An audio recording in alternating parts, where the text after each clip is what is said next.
लता आज बहुत खुश थी क्योंकि विदेश से उसके बेटे विकी का फोन आया था।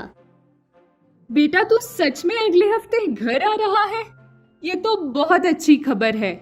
आराम से आ और अपना ख्याल रख। लता का बेटा विकी विदेश में पढ़ाई करने गया था और अब 3 साल के बाद वो वापस घर लौट रहा था। ये खबर सुनकर लता फूले ना समाई। वो घर भर चिल्लाने लगी, अजी सुनते हो, जल्दी यहाँ आओ। क्या बात है भाग्यवान, क्यों इतना चीख रही हो? विकी अगले हफ्ते घर आ रहा है। अरे वाह, ये तो बहुत अच्छी खबर है। और पता है, मैंने उसके लिए एक लड़की भी ढूंढ ली है। इस बार जब वो आएगा तो उसकी शादी करवा ही देंगे। यहाँ लता विकी की शादी अपनी पसंद की लड़की से करवाने की सोच रही थी और वहाँ विकी अपनी गर्लफ्रेंड के बारे में माँ से बात करने वाला था। Anna, my mother would be so happy seeing you. खबर मिलते ही लता ने तैयारियां शुरू कर दी। उसने घर पेंट करवाया, फर्नीचर बदलवाया और विकी का कमरा भी साफ करवा दिया। अब सब अच्छा लग रहा है। कल जब विकी आएगा तो खुश हो जाएगा।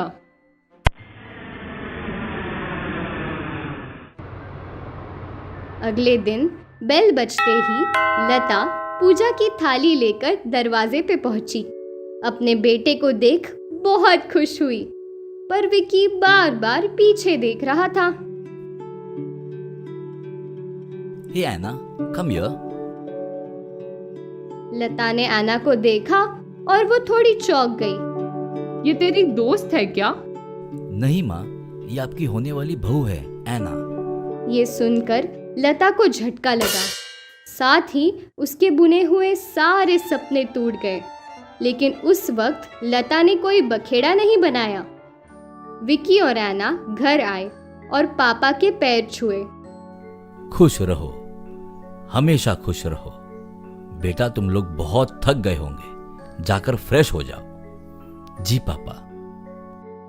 विकी एना को अपने कमरे में ले गया। यहाँ लता उदास हो गई। मुकेश उसे समझाने लगा, अरे क्या फर्क पड़ता है, बहू हमारे पसंद की हो या विक्की के पसंद की, उसको जिंदगी बितानी है। अच्छा है कि वो अपनी पसंद की लड़की के साथ बिताए। पर एक फिरंग, मेरी सारी सहेलियां मेरा मजाक उड़ाएंगी, बोलेगी कि अपने बेटे को अपने काबू में न रख पाई। अब जो है तो है, बाकी तुम समझदार हो, जितनी जल्दी समझ जाओ उतना अच्छा है। लता इस बात से उदास थी। उसकी सारी एक्साइटमेंट जा चुकी थी, पर उसने विकी से कुछ नहीं बोला। दोपहर बाद एना लता की मदद करने किचन में गई। Do you need any help? कुछ मदद करूं मैं?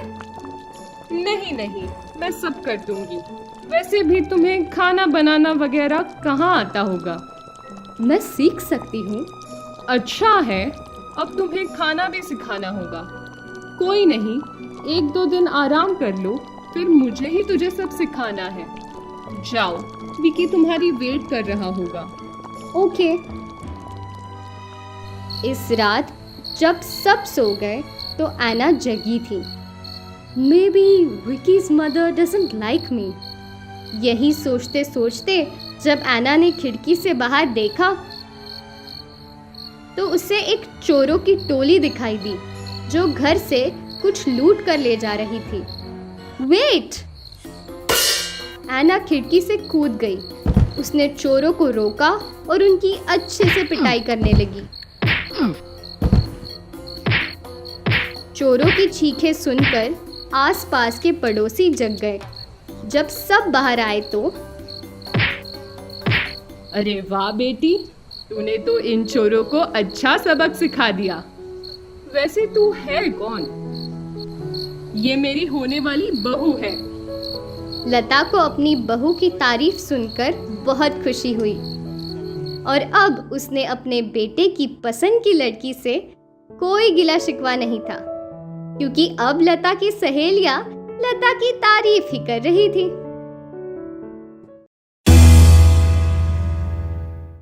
निशा एक बहुत ही इंटेलिजेंट बहू थी। निशा की सास को उस पर बड़ा नाज था। अब मेरी बहू की तरह हर किसी को इतनी समझदार बहू कहाँ मिलती है।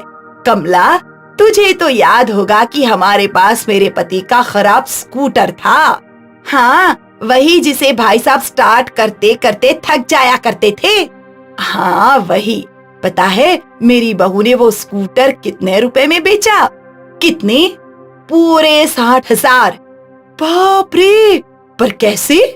हमें कहाँ पता था कि वो स्कूटर विंटेज स्कूटर है। हैं? अब ये विंटेज क्या होता है? अरे विंटेज मतलब पुरानी चीज जिसे लोग मूल्यवान मानकर संभाल कर रखा करते हैं। ऐसा कोई विंटेज तो वो स्कूटर लगता नहीं था। हाँ, पर वो स्कूटर कंपनी के बनाए हुए पहले 100 स्कूटरों में से एक था। अच्छा, तो क्या मेरी समझदार बहू ने इंटरनेट से स्कूटर के बारे में पता लगाया और फिर OLX पे स्कूटर का ऐड डाल दिया 70,000 का। फिर OLX वाला आया और उसने भाव ताव किया और 60,000 देकर स्कूटर ले गया। अरे वाह दीदी, फिर वो 60,000 का क्या किया?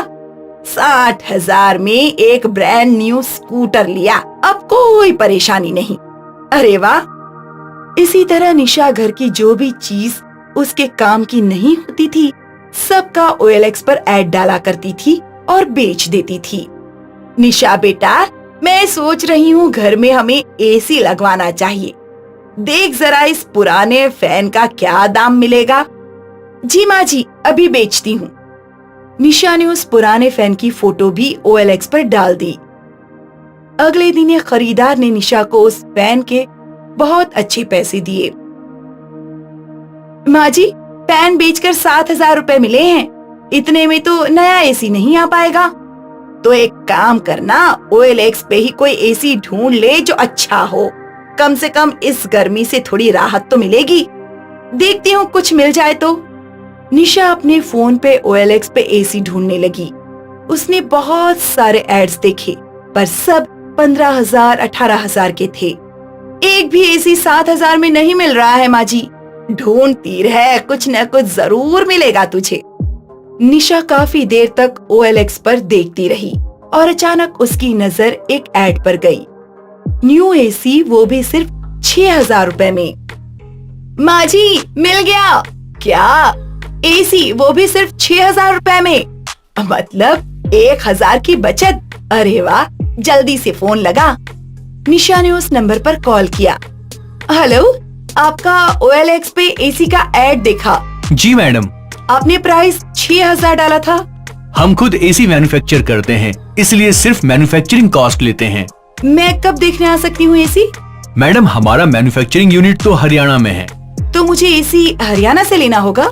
नहीं मैडम, हम आपको AC का वीडियो और बाकी डिटेल्स दे देंगे। फिर आपको 2,000 की बुकिंग अमाउंट देनी है। फिर हमारी कंपनी आपके घर पर ये AC डिलीवर कर देगी। तब आपको बाकी के 6,000 भी पे करने होंगे। निशा ने थोड़ी देर सोचा।